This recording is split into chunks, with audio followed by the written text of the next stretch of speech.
வணக்கம். இந்திய அரசாங்கத்தின் அறிவியல் தொழில்நுட்பத்துறை, விக்யான் பிரசார் மற்றும் காரைக்குடி அழகப்பா பல்கலைக்கழகம் இணைந்து வழங்கும் அனுபவம் மூத்த குடிமக்களுக்கான சிறப்பு நிகழ்ச்சிகள். நிகழ்ச்சியின் கருத்தாக்கம் டாக்டர் ஆர். ஸ்ரீதர். ஆலோசனையாளர் மிஸ் கௌசல்யா. நிகழ்ச்சி ஒருங்கிணைப்பாளர் டாக்டர் பாரதி. நேயர்களே, பேராசிரியர் முகமது யாசின் வேளாண் துறை அவர்கள் நிகழ்ச்சியிலிருந்து ஒரு சிறிய பகுதியை கேட்போம். இப்போ எல்லாருமே மாடர்னா கம்ப்யூட்டர் பத்தி படிக்கணும், அதை பத்தி படிக்கணும்னு ஓடிட்டு இருக்கும்போது நீங்க அந்த காலத்திலேயே விவசாயம் சார்ந்த படிப்பை எடுத்திருக்கீங்க. அதுக்கு உங்களுக்கு எப்படி அந்த ஆர்வம் வந்துச்சு விவசாயத்தை பத்தி படிக்கணும் அப்படின்னு? நீங்களே இப்ப சொன்னீங்க, விவசாயம் தான் நம்மளோட நாட்டோட முதுகெலும்பு. விவசாயிகளை நம்ம காப்பாத்தினாதான் நம்ம எல்லாருக்குமே நல்லது அப்படிங்கறது நமக்கு தெரியும், விவசாயத்தை பாதுகாக்கணும்னு. இருந்தாலும் உங்களுக்கு அதுல எப்படி ஒரு ஆர்வம் வந்துச்சு? அதுக்கு யாராவது தூண்டுகோலா இருந்தாங்களா? அதை பத்தி தெரிஞ்சுக்கணும் சார். அதாவது நான் 75-79 அப்போ நான் ஜிப்மர் எழுதினதுனால தான் எனக்கு ஜிப்மருக்கு அப்போ நாங்களாம் விளையாட்டுத்தனமா இருந்தோம். அதாவது டாக்டர் படிச்சா பெரிய ஆள் ஆகலாம், இல்லை இன்ஜினியர் படிச்சா பெரிய ஆகலாம், இல்லை வெட்டினரி டாக்டர் படிச்சா அப்படின்னா அதெல்லாம் எனக்கு ஒன்றுமே தெரியாது வச்சுக்கோங்க. அப்போ நான் ஏதோ சும்மா எழுதிட்டு இப்படி பண்ணிட்டு இருந்தேன். இப்போ நல்ல மார்க் வாங்கியிருந்தேன் வச்சுங்களா. நான் பிஎஸ்சி பண்ணது டிஸ்டிங்ஷன் வாங்கியிருந்தேன். அப்போ பாண்டிச்சேரியில் விவசாய கல்லூரி கிடையாது, விவசாய கல்லூரி அப்பயே கேட்டிருந்தாங்க. ஆனால் இந்த சின்ன ஸ்டேட்டுக்கு ஒரு காலேஜ் தேவையா இல்லையான்ற எல்லாம் பேசப்பட்டது.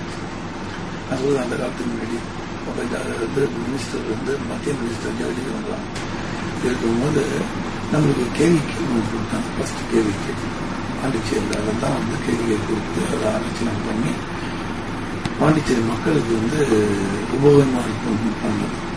அதுதான் அப்போ நான் பார்த்துக்கிறேன். போகும்போது அப்படி பண்ணணும் பார்த்துக்கும் போது அப்போ எஜுகேஷன் டிபார்ட்மெண்ட் மூலியமா தான் நாங்கள் கோயம்புத்தூருக்கு அப்ளை பண்ணோம். அப்போ சொன்னாங்க நீங்களும் போடுங்க அப்படின்னும் போது நான் போட்டேன். அப்போ போயிட்டு பார்த்தும்போது சரின்னு இன்டர்வியூக்கு போறேன். போயிட்டு என் ஃப்ரெண்டோட தான் போனோம். நைட்டு போய் தங்கிட்டு பஸ் வேற லேட்டு. ஏன்னா இங்க ஒரு பஸ் மதுரைக்கு போவோம், இன்னொரு பஸ் கோயம்புத்தூர் போவோம்.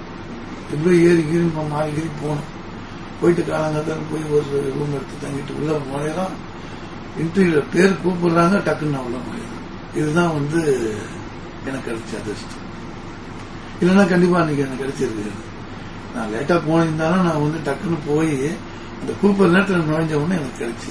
அது கிடைச்ச உடனே ரெண்டாவது நான் 79 முடிச்ச உடனே நான் பிளான் பீடிங் ஜெனடிக்ஸ் எம்எஸ்சி பண்ணேன். ஒரு செமஸ்டர் முடிச்சேன். முடிச்சிட்டு இருக்கும்போது அப்ப பாத்தீங்கன்னாக்கா விவசாயம் படிப்பு 4th இயர் ஃபைனல் இயர் முடிச்சா முடிக்கிறதுக்கு முன்னாடியே அப்பாயின்மெண்ட் ஆர்டர் போயிடும். ஏன்னா அப்போ கம்மியா தான் இருந்தது. ஒரு காலேஜ் மதுரையில எனக்கு மதுரை அக்ரிகல்ச்சர் காலேஜ் தான் எனக்கு சீட்டு கிடைச்சு. தெரியாது மதுரையில ஒரு காலேஜ் இருக்கிறது தெரியாது. எனக்கு வீட்டுல வந்தது உங்களுக்கு அக்ரிகல்ச்சர் கிடைச்சது. நம்ம தான் கோயம்புத்தூர்ல படிச்சோம்னு சொல்லிட்டு நான் மதுரையில பஸ் எடுத்துக்காக ரெடி பண்ணி போயிருக்கிறேன். அப்ப நடுவில் கார்டு காட்டுவாங்க, என்னப்பா மதுரையில இருக்குது? ஐயோ மதுரையா அப்படின்னு அப்பதான் எனக்கே தெரியும் மதுரையில ஒரு காலேஜ் இருக்குது. அப்ப பாத்தீங்கன்னா அந்த 8 மணிக்கு பஸ் 2 பஸ்ஸும் போகும். ஒன்று மதுரைக்கு 8 மணிக்கு, கோயம்புத்தூர் போகும். அப்புறம் அதை மாத்தி ஏறணும். அங்கேயும் பாத்தீங்கன்னா ரொம்ப வளமான காலேஜ் தான். அதாவது ஒரு 15-20 கிலோமீட்டர் மதுரைக்கு இந்தாண்டு இருக்கும். அதுவும் நெல்லாம் நல்லா போடுற ஒரு நல்ல முதல்ல நான் பயந்துட்டே போனேன். அப்புறம் போனா நல்ல காலேஜ். அங்கேதான் நான் என்னுடைய எம்எஸ்சி ஹார்டிகல்ச்சர் அங்கதான் பண்ணேன். பண்ணிட்டு கோயம்புத்தூர்ல பிஹெச்டி பண்ணேன். அப்ப அந்த அனுபவம் தான் எனக்கு. ரெண்டாவது அதுக்கப்புறமேட்டு இந்த டக்குன்னு எனக்கு வேலை கிடைச்சிருச்சு. படிச்சு முடிச்சுட்டு உடனே வேலை கிடைச்சின்னு சொல்லிட்டு சரி முதல்ல வேலைக்கு போவோம், அப்புறம் எம்எஸ்சி படிக்கலாம்னு என் ஃப்ரெண்டு தான் சொன்னாங்க. சரின்னு சொல்லிட்டு தான் நான் விவசாயத்துறையில் வந்தேன். அப்போ நான் போடும்போது இன்னொரு அதிர்ஷ்டம் எனக்கு. அப்பெல்லாம் விவசாயத்தில் அந்த அக்ரிகல்ச்சர் ஆஃபீஸர் தான் எடுப்பாங்க போஸ்டிங். ஆனா எனக்கு ரிசர்ச் அசிஸ்டன்ட் ஆராய்ச்சி. அப்போ ஆராய்ச்சி இதுல ஃபர்ஸ்ட் ஆராய்ச்சி எனக்கு தான் போட்டு நான் இந்த கரும்பு ஆராய்ச்சிகள் பண்ணும்போது எனக்கு ரொம்ப எனக்கு ரொம்ப ஆர்வம் அதிகமாயிடுச்சு. ஏன்னா இது ஆராய்ச்சி போது என்னடா இது அக்ரிகல்ச்சர் டிபார்ட்மெண்ட் ஆராய்ச்சி பண்ற அளவுக்கு எம்எஸ்சியில் தானே கொண்டு வந்தேன். அப்போ பண்ணும்போது ரெண்டாவது எனக்கு வந்து கொஞ்சம் உறுதுணையாக இருந்தாங்க. இந்த மாதிரி லக்னோவில் வந்து சீட்ஸ்லாம் வாங்கி கொடுக்க சொல்லி. ரெண்டாவது பக்கத்தில் வந்து கடலூர் இருந்தனால அங்கேயும் போய் அந்த வேலை பொருள்லாம் வாங்கி போட்டு பண்ணும்போது அந்த ஆர்வம் வந்து தூண்டுதலாக இருந்தது. அப்படி இருக்கும்போது பார்க்கும்போது பக்கத்தில் வந்து டக்குன்னு அங்கே மாறிடுச்சு. டிரான்ஸ்ஃபர் ஆகி மதுரைப்பட்டு கொண்டு போட்டாங்க. மதுரைப்பட்டு போகும்போது வந்து பழத்தோட்டம் பார்த்தா ஒரு மாமரம் அது இது நிறைய இருந்தது. அப்போ வந்து பார்த்தோம்னா எனக்கு ரொம்ப பழங்கள் அது இதுன்னு பார்த்து ரோஜா செடி அதெல்லாம் பார்த்தோம்னா எனக்கு ரொம்ப இன்ட்ரெஸ்ட் அந்த மேலே படிக்கணும் அப்படி. அதுக்கப்புறம் நாங்கள் என்ன செய்வோம்னாக்கா இப்போதான் வந்து அதெல்லாம் பண்றது இல்லை. பண்ணாங்களா நாங்களும் என்ன செய்வோம்னாக்கா இந்த தென்னை மரத்தின் இல்லை இப்போ வந்து கன்றுகள் அதை வந்து விதைன்னு தான் சொல்லுவாங்க. கன்று தேங்காய் முத்தம் தான் வாங்கி தான் பண்ணணும். அப்போ வந்து கோகனட் டெவலப்மெண்ட் போர்டுக்கு நாங்கள் வந்து எழுதி அப்போ வந்து காய்கறி வாங்கிறதுக்காக போனோம். நான் வந்து ஒரு இடத்துல போகும்போது நாங்கள் வந்து கேரளாவில் போய் வாங்கினோம். இன்னொன்று தித்தூர்னு ஒரு கேட்டு இந்த கர்நாடகா அசந்துட்டாங்க.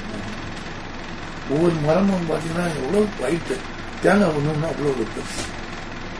அவ்வளோ அளவுக்கு வந்து அதெல்லாம் நாங்கள் ப்ரொக்யூர் பண்ணி எங்களுக்கு ரொம்ப இன்ட்ரெஸ்டாக நானே லாரியில் போகலாம் ப்ரொக்யூர் பண்ணுறதுக்கு நாங்கள் லாரி எடுத்துட்டு போய் வாங்கிட்டு வந்தோம். அப்போ அவங்களுக்கு கற்றுக் கொடுப்பாங்க. ஒரு இது வந்து இளநியாக்க வந்தாக்கா வந்து முளைக்காது, அது எப்படி எடுக்கணும் தூக்கி பார்த்தே சொல்லுவோம். அதெல்லாம் கற்றுக் கொடுத்து நாங்கள் வந்து இங்கேயே போட்டோம். எங்களுனாக்கா மதுரை போட்டு பழத்தோட்டத்திலே போட்டு எங்களுக்கு பார்த்தீங்கன்னாக்கா குறைஞ்சது 60%, 100க்கு 60 பறிச்சாவே போதும் எங்களுக்கு. ஆனால் நாங்கள் 90 கிட்ட எடுப்போம். ஏன்னா அந்த அளவு வந்து தரமான இது எங்களுக்கு கற்றுக் கொடுத்தோம்னா அதை போட்டு அப்புறம் வந்து விவசாயிகளுக்கு கொடுத்தோம். அப்போ அந்த ஆர்வம் வந்து அதிகமாகிடுச்சு. அப்படி பண்ணும்போது அப்புறம் வந்து social forest government of India வந்து ஒரு ஸ்கீம் கொடுத்தாங்க. 10 மரம் நடுங்க ஃபுல்லாக. அப்போ அந்த மரக்கன்றுகளை வந்து நாங்கள் வந்து இங்கே உற்பத்தி வாங்கி வந்து பாக்கெட்டில் போட்டு நிறைய பண்ணோம். என் கூட ஒரு அலுவலர் இருந்தால் அவர் கூட சேர்ந்து பண்ணி ஆயிரக்கணக்கில் நிறைய உற்பத்தி பண்ணி அதை வந்து மற்ற டிபார்ட்மெண்ட் அக்ரிகல்ச்சர் டிபார்ட்மெண்ட் இல்லாமல் ஸ்கூல்ஸு பிடபிள்யூ டிபார்ட்மெண்ட் இந்த மாதிரி எல்லா இடத்துக்கும் உத்தம நடத்துக்கு கொண்டு பண்ணோம். அதுவும் வந்து பார்த்தோம்னா அந்த நாட்டுக்கு வந்து ஒரு ஆர்வம் பண்ணோம்னா 5 வருஷம் தான் வேலை செஞ்சோம். இப்போ கவர்மெண்ட்ல 5 வருஷம் வேலை செஞ்ச மேல் படிப்புக்கு வந்து அவங்களே சம்பளத்தோடு கொடுப்பாங்க. அதுவும் எனக்கு கிடைச்சி, அதுவும் எனக்கு ஒரு லட்சம் கிடைச்சி கவர்மெண்டினுடைய சேலரியிலே வந்து நான் எம்எஸ்சி ஆர்டிகல்ச்சர் பண்ணேன், பிஹெச்டி தான் பண்ணேன். இது வந்து என்னுடைய ஆர்வம். இந்த நிகழ்ச்சியை கேட்ட நம்முடைய நேயர்கள் என்ன சொன்னார்கள்? வணக்கம், நான் அருள்மொழி தேவன், வயது 55, விஞ்ஞான் பிரசாத் மற்றும் காரைக்குடி பல்கலைக்கழகம் இணைந்து வழங்கும் பேராசிரியர் முகமது யாசின் வேளாண் துறை அனுபவ ஆராய்ச்சி உரையாடல் மிகவும் பயனுள்ளதாக அமைந்தது. அதில் காய்கறி சாகுபடி மற்றும் அறுவடை பற்றிய செய்திகள் மிகவும் பயனளிப்பதாக இருந்தது. நேர்களே, டாக்டர் மகிதா ஆரோக்கிய உணவு முறை பற்றிய நிகழ்ச்சியிலிருந்து ஒரு சிறிய பகுதியை கேட்போம். வணக்கம் மேடம். இப்போ எங்களை போல வயசானவங்களுக்கு எங்க வாழ்க்கைக்கு என்னென்ன உணவுகள் எடுத்துக்கொள்ளலாம்? இன்னமும் சரிவிகித உணவுன்னு சொல்றாங்க சில பேர், அப்படின்னா என்ன கொஞ்சம் எங்களுக்கு விளக்கமா சொல்லுங்க. ஓகே, சரி விகித உணவை வந்து நம்ம அன்றாடம் நம்மளோட ஒரு வேலையுமே நம்ம வந்து சரி விகித உணவா எடுத்துக்கிறது தான் நம்மளுக்கு நல்லது. எந்த ஒரு நோய் தொற்றோ இல்ல வந்து சர்க்கரை நோய், இதய நோய், எந்த நோயும் வராம நம்மளை பாதுகாத்துக்கணும்னா நம்ம வந்து இந்த உணவு, இப்ப நான் சொல்ல போற உணவு பட்டியல்லேருந்து உணவுகளை வந்து நம்ம ஒரு வேலையுமே எடுத்துக்கணும். இப்ப என்னெல்லாம் சத்து வந்து நம்மளுக்கு அன்றாடம் தேவை அப்படின்னா, மாவு சத்து இல்லைன்னா கார்போஹைட்ரேட்ஸ்ன்னு சொல்லுவோம், புரத சத்து, கொழுப்பு சத்து, அப்புறம் வைட்டமின்ஸ், மினரல்ஸ், அதுக்கப்புறம் நீர் சத்து. இந்த 6 சத்துக்களும் நம்மளுக்கு அன்றாடமும் தேவை, ஒரு வேலையுமே தேவை. ஸோ மாவு சத்துக்கள் வந்து எதுலலாம் அதிகமா இருக்குன்னு பார்த்தா, தானிய வகைகள், சிறு தானியங்கள், இதுல இந்த கேழ்வரகு, கோதுமை, அரிசி, கம்பு, இது போன்ற தானியங்கள்ல வந்து மாவு சத்து இருக்கு. இதையும் நம்ம ஒவ்வொரு வேலையும் எடுத்துக்கணும். புரத சத்து வந்து எதுல இருக்குன்னா, பருப்பு வகைகள், தானியம் நான் சொன்னேன் இல்லையா, தானியம் வந்து தீட்டப்படாத தானியமா எடுத்துக்கிட்டா ரொம்பவே நல்லது. அதாவது முழுசா அதோடைய தோலோட சேர்த்து இப்ப உதாரணத்துக்கு கோதுமை எடுத்துக்கிட்டோம்னா, நம்ம கடையில வாங்குற கோதுமை எல்லாம் அதோட மேல் தோலை வந்து நீக்கிட்டு தான் மாவா அரைச்சு நம்மளுக்கு குடுப்பாங்க. ஏன்னா, அந்த மேல் தோலுல ஒரு எண்ணெய் இருக்கு. அதோட அவங்களால வந்து அத வந்து ரொம்ப நாளைக்கு வ வச்சிருக்க முடியாது கடைகள்ல. அது ஒரு கெட்டு போயிடும். அப்ப அவங்க அந்த மேல் தோல எடுத்துட்டாங்கன்னா, அந்த மாவ வந்து அவங்க பல மாதங்கள் வந்து அது கெட்டு போகாம வச்சுக்க முடியும். ஆனா இதே நம்ம வீட்ல அரைக்கிறோம்னா, நம்ம வந்து கோதுமையோட மேல் தோலோட அரைப்போம். அப்ப அது வந்து ப்ரவுன் கலர்ல இருக்கும். அத வந்து நம்ம சலிக்காம நம்ம வந்து சப்பாத்தியோ, இல்ல தோசையோ அந்த மாதிரி எடுத்துக்கிட்டா தான் நல்லது. ஏன்னா, அதுல நார் சத்து நம்மளுக்கு கிடைக்கும். அதே மாதிரி தான் ரொம்ப வெள்ளையா இருக்கிற அரிசி அந்த மாதிரிலாம் எடுக்காம பழுப்பு நிற அரிசி, அழுக்கா இருக்க பொருட்கள்லாம் வந்து உடம்புக்கு ரொம்ப நல்லது. அதாவது ரொம்ப பளிச்சு வெள்ளையா இருக்கிற ப அரிசி, ரொம்ப வேக வச்ச இப்ப பச்சரிசி, புழுங்கலரிசி இருக்குன்னா, புழுங்கலரிசி வந்து பச்சை அரிசிய விட நல்லது. அதே மாரி கருப்பு அரிசி நல்லது, சிகப்பு அரிசி, ரொம்ப குண்டா பழுப்பு நிறமா இருக்கிற அரிசியெல்லாம் நம்ம உடம்புக்கு நெறைய ஊட்டச்சத்துக்கள் வந்து அதுல இருக்கு. இந்த வெள்ளை அரிசிய கம்பேர் பண்ணும்போது. ஸோ அந்த மாதிரி எடுத்துக்கணும். அதே மாரி புரதச்சத்து எதுல இருக்குன்னா, பயிர் வகைகள், முட்டை, மாமிசம் இதுலலாம் அதிகமா இருக்கு. அதே மாரி பயிர் வகைகளும் நம்ம மேல் தோலோட எடுத்துக்கணும். ஏன்னா, தோல்ல வந்து நார் சத்து அதிகமா இருக்கு. அப்ப வந்து நம்மளுக்கு சாப்பிட்ட பிறகு திருப்தி பட படுறதுக்கான ஒரு உணர்வ குடுக்கும். அந்த தோலோட அந்த ஃபைபர்ன்னு சொல்ற நார் சத்தோட சாப்பிடுறது. அதே மாரி நம்ம உடம்புல வந்து இருக்கிற நச்சு பொருட்கள வெளியேத்துறதுக்கு இந்த நார் சத்து ரொம்ப உதவுது. அதே மாரி இப்ப சர்க்கரை நோய் இருக்குன்னா, நம்ம நார் சத்தோட சேர்த்து சாப்பிட்டோம்னா, அது வந்து செரிமானம் ஆக கொஞ்சம் நேரம் ஆகும். அதனால நம்மளுக்கு சர்க்கரை அளவு வந்து உடனே கூடாம இருக்கிறதுக்கு அது உதவுது. ஆ இது வந்து புரதச்சத்து. அதுக்கப்புறம் கொழுப்பு சத்துன்னு நம்ம எடுத்துக்கிட்டோம்னா, எண்ணெய் வகைகள். நம்ம வந்து அன்றாடம் கடலை எண்ணெய், கடுகு எண்ணெய், ஆம் நல்லெண்ணெய், அதுக்கப்புறம் வந்து இது தேங்காய் எண்ணெய், இந்த மாதிரி எண்ணெய்கள உணவுல சேர்த்துக்கலாம். டால்டா வந்து இது உடம்புக்கு நல்லதே இல்ல. அதனால அது சேர்த்துக்கவே கூடாது. ஆ நெய்யி, வெண்ணெய் சேர்த்துக்கலாம் தப்பில்ல. ஸோ ஒரு நாளைக்கு ஒருத்தவங்களுக்கு 20 எம்எல் அதாவது 4 ஸ்பூன் அளவு தான் எண்ணெய். அது நெய்யா இருந்தாலும் சரி, வெண்ணெயா இருந்தாலும் சரி, இதெல்லாம் கலந்து 4 ஸ்பூன் தான் ஒரு நாளைக்கு ஒரு ஆளுக்கு. அப்போ 5 பேர் இருக்க குடும்பத்துல ஒரு நாளைக்கு அவங்களுக்கு 100 எம்எல் தான். ஸோ ஒரு மாசத்துக்கு 3 லிட்டர் எண்ணெய் தான். அது என்ன எண்ணெயா இருந்தாலும் சரி, எல்லா எண்ணெய், கொழுப்பு சத்து பொருள் எல்லாமே சேர்த்து இவ்வளோதான் இருக்கணும். அத கணக்கு பண்ணி நம்ம சாப்பிட்டோம்னா, நம்மளுக்கு வந்து இந்த கொழுப்பு நம்ம உடம்புல அதிகமா உருவாகுறத தடுக்கலாம். அதே மாரி இப்ப முட்டை மஞ்சக்கருவுல வந்து கொலஸ்ட்ரால் இருக்கு. அதனால அத நம்ம சாப்பிடக்கூடாதுன்னு நெனைக்கிறாங்க. ஒரு நாளைக்கு ஒரு முட்டை வீதம் ஈவன் இருதய கோளாறு இருக்கிறவங்க கூட அதை எடுத்துக்கலாம் தப்பில்ல. அ அந்த மஞ்சக்கருவுல வந்து நம்மளுக்கு தேவையான நெறைய ஊட்டச்சத்துக்கள் இருக்கு. அத நம்ம மிஸ் பண்ணிடக்கூடாது. அதுக்கு பிறகு காய்கறிகள். எல்லா விதமான காய்கறிகள், கீரைகள் எல்லாமே சேர்த்துக்கணும். நம்ம வந்து காய்கறிகள 3 விதமா பிரிக்கிறோம். காய்க கீரை வகைகள், நிலத்துக்கு மேல விளையக்கூடிய காய்கறிகள், நிலத்துக்கு கீழ விளையக்கூடிய காய்கறிகள். இது 3த்துலேருந்துமே ஒரு ஒரு காய்கறி தினமுமே சேர்த்துக்கணும். அது எப்படியுமே சேர்ந்துரும். இப்ப வெங்காயம் சாம்பார்ல போடுறோம்னா, அது நிலத்துக்கு அடியில விளையிற காய்கறி. ஆ ஒரு கீரை கடையல் செய்றாங்கன்னா, அது கீரை வகையில வந்துரும். அதுக்கப்புறம் இன்னொரு காய் கூட்டோ, பொரியலோ செய்யும்போது, நிலத்துக்கு மேல விளையிற காய்கறி நம்பளுக்கு வந்துடும். அந்த மாதிரி. அப்புறம் பழ வகைகள், எல்லா விதமான பழங்களையும் நம்ம சேர்த்துக்கலாம். அப்புறம் தண்ணி. தண்ணி வந்து தாகம் எடுத்தா அது தண்ணி தான். ஆ ஏதாவது பழச்சாறோ, இல்ல சோடா போன்ற குளிர்பானங்களோ நம்ம எடுத்துக்க கூடாது. கண்டிப்பாவே இந்த சோடா போன்ற குளிர்பானங்கள், பாட்டில்ல அடைக்கப்பட்ட பழ ரசங்கள் இத வந்து நம்ம சுத்தமாவே தவிர்த்திடணும்.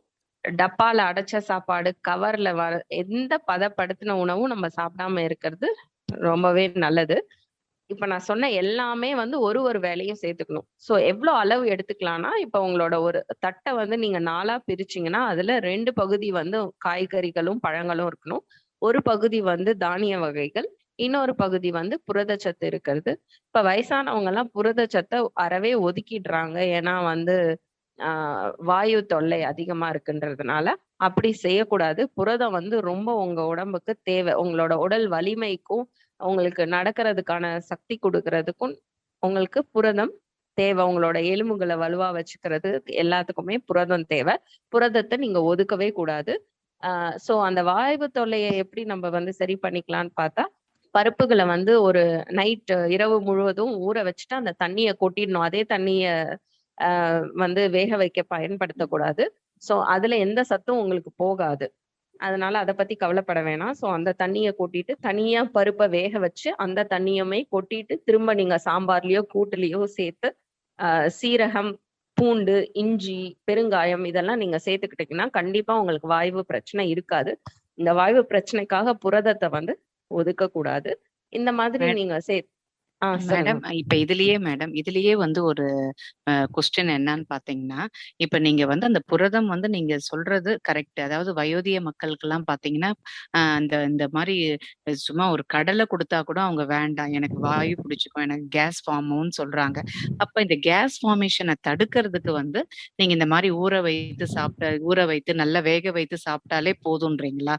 அதாவது மத்த இப்ப அஞ்சரைப்பட்டியில நம்ம வீட்டு அஞ்சரைப்பட்டியில இருக்கிற எல்லா ஐட்டம்ஸுமே அதுல கொஞ்சம் கலந்து சாப்பிடும்போது அந்த வாயு தொல்லை இருக்காதுன்றீங்க. அப்படிங்களா மேடம்?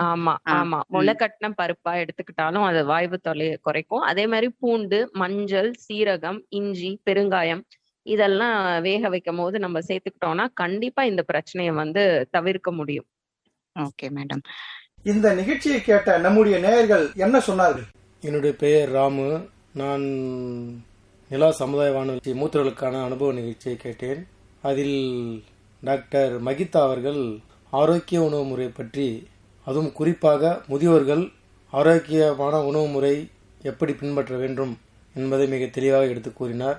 அவருக்கு என்னுடைய நன்றியை தெரிவித்துக் கொள்கிறேன்.